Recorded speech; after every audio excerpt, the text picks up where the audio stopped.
देखो maximum marks 80, time allotted 3 hours, ठीक है। सेक्शन ए में क्या है, all questions in section A must be answered, तो चॉइस नहीं है सेक्शन ए। फिर सेक्शन बी में एनी 4, ठीक है। अब फर्स्ट वाला जो क्वेश्चन रहेगा उसमें शॉर्ट कंपोजिशन है हिंदी की और 250 वर्ड्स आपको लिखना है। शॉर्ट कंपोजिशन जैसे पैराग्राफ टाइप का आपको लिखना है।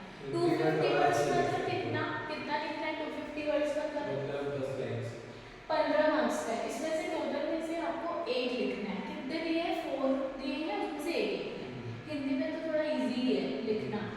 नेक्स्ट लिखा है, नेक्स्ट क्वेश्चन देखो 5 है इसमें ऑप्शन, चित्र वाला भी बना सकते हो। नीचे दिए गए चित्र को ध्यान से देखिए और चित्र को आधार बनाकर उसके परिचय देते हुए कोई घटना बनाइए, तो ये इजी है फर्स्ट क्वेश्चन। सेकंड पे लेटर, जैसे आप इंग्लिश देख के आए हो ना पेपर, हिंदी का भी देखो वैसा ही है। पहले कंपोजिशन था, फिर लेटर। लेटर में कौन कौन से दिए हैं? एक इनफॉर्मल, एक फॉर्मल। ये इनफॉर्मल हुआ, ये फॉर्मल हुआ। इनफॉर्मल आराम से लिख दो, इनफॉर्मल आराम से हो जाएगा, तो छोटा भाई को लिखना है, ठीक है, तो ये तो काफी आसान है। इसका फॉर्मेट सही होना चाहिए। और हिंदी में स्पेलिंग मिस्टेक्स मत करना, उससे बड़ा मार्क्स कटते हैं। कितने मार्क्स का आएगा? 7 मार्क्स का आएगा। दोनों में से कोई एक करना है। ज्यादा इजी रहता है कि इनफॉर्मल, इसमें ज्यादा वर्ड्स हैवी नहीं भी यूज करोगे तो चलेगा। क्वेश्चन नंबर 3 में देखो, read the passage given below in Hindi, और उसमें आपको अपने वर्ड्स में लिखना है। तो ये क्या है? ये आंसर है अपडेट कर ध्यान है ना, इसको आपको क्या करना है अपने हिसाब से। और ये जो क्वेश्चंस इसके दिए हुए हैं, तो अनसीन से आपको आंसर्स कलेक्ट करने और लिखने हैं। तो ये भी इजी है क्वेश्चन नंबर 3 भी। क्वेश्चन नंबर 3 तक भी आप नहीं भी पढ़ के गए तो आप बना लोगे, बस आप मात्राएं गलत नहीं करना, उससे क्या होता है मार्क्स करते हैं। क्वेश्चन नंबर 4 देखो, answer the following according to the instructions given. अब देखो ये इंस्ट्रक्शन गिवन में जैसे इसमें क्या लिखा है, इसका विलोम बताना है, मतलब उल्टा बताना है। तो ये ग्रामर आ गया। ग्रामर कितने का है? 8 मार्क्स का। तो इसमें आपको क्या क्या पता होना चाहिए? विलोम, फिर लिखा है पर्यायवाची। तो तालाब का पर्यायवाची को क्या होगा? तालाब का पर्यायवाची क्या हो सकता है?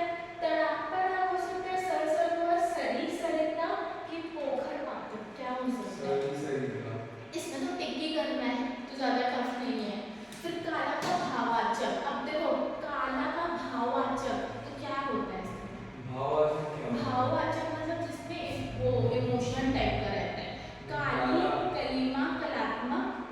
कलात्मक, हाँ ठीक है, कलात्मक होगा सी, है ना। फिर नेक्स्ट देखो, अभिलाषा का शुद्ध रूप बताइए।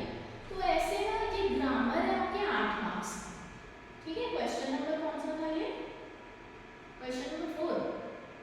अब सेक्शन बी में एनी 4 साहित्य सागर से लेना है। तो साहित्य सागर में आप जो पढ़ के जाओगे, जैसे देखो फर्स्ट वाला बात अठन्नी से लिया है, सुदर्शन से, है ना।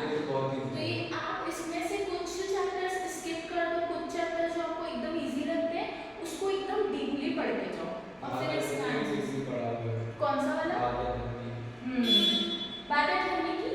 उसके बाद देखो ऑप्शंस क्या क्या है, एक बात अठन्नी की है, फिर एक महायज्ञ का पुरस्कार जो अपन बात करते हैं ये इम्पोर्टेंट है, 2 कलाकार इम्पोर्टेंट है, मनु भंडारी वाला, और उसके बाद देखो यहाँ पे उसकी पोएम्स दी है क्वेश्चन नंबर 8 में, साहित्य सागर।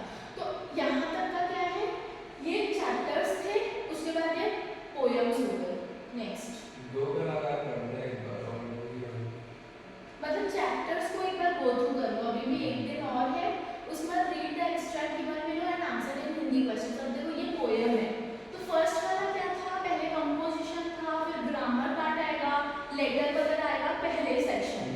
फिर नेक्स्ट सेक्शन में क्या है, चैप्टर्स से क्वेश्चंस निकालिए। फिर इसमें आपका क्या होगा? कविता से, मतलब जो आप पोएम पढ़ते हो। स्वर्ग बना सकते हैं, रामधारी सिंह दिनकर की पोएम है ये। उसके बाद कबीरदास के दोहे से, तो देखो ये दोहे हैं, है ना, दोहे मतलब 2 लाइन्स वाले होते हैं, ठीक है। तो ऐसे आपको इसके आंसर्स आने चाहिए और बनाना है ऐसा। नया रास्ता भी है, देखो नया रास्ता तो नहीं। तो इसमें से कितने क्वेश्चंस कंपलसरी रहते हैं बनाना? इसमें ये सेक्शन भी देखो एक बार अगर हम समझें कि इतने सारे क्वेश्चन में से कितने एक्चुअली करने हैं। सेक्शन बी और सी में से तो एटलीस्ट एक करना है। एटलीस्ट